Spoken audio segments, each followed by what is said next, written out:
In Beijing for the last 7 years. 7 years living in Beijing. How's Now the community I there in move around Beijing? a lot because I draw different cities and I move around the world. But we have a lovely community in Beijing. It's very small, but everyone sticks together. We help each other out. It's very transient. People come and go. Most people are there for 2 years, 5 years, 10 years at most. It's mostly transient. But there are some families that have been there for a long time. Their kids grew up there.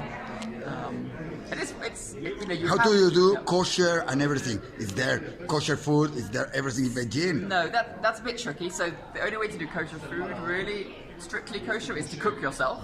Right. Or through the Chabad. So Chabad import kosher food and they cook kosher things themselves. Yes. But in our community, we're kind of a broad tent, so we have people from all different forms of Judaism, and we figure out how to get along together, and it works beautifully. And how is with the people in Beijing? How do they look? How do they look to the Jewish community? People have a lot of respect for Jews, actually. I mean, really, like, when I tell people I'm Jewish, there's no anti-Semitism.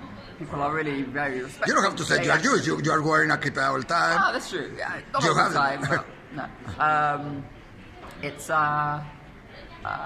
I think, like, for us, we love being in China because every day's a new discovery. There's things to find. Yes. And for Chinese people, they're quite curious about Jews, right? There haven't historically been Jews in China except for a couple of cities at certain periods of history.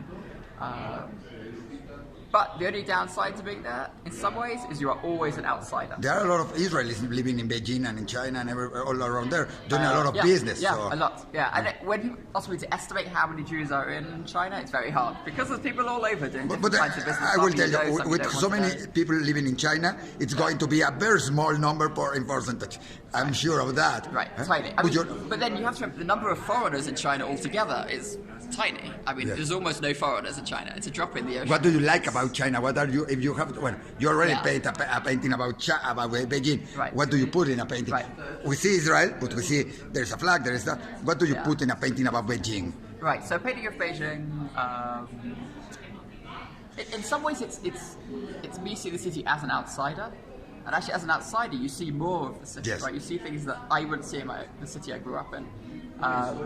So usually what happens is people who are foreigners in Beijing, they'll see it and they'll think, yes, this is my city today.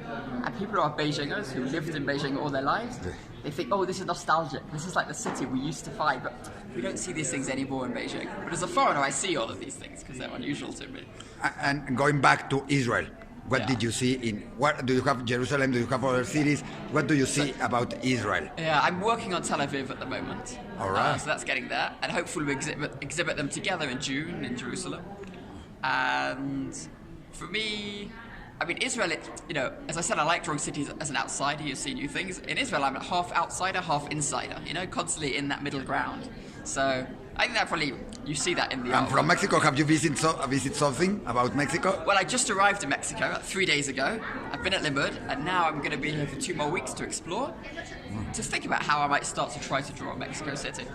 Thank you very much.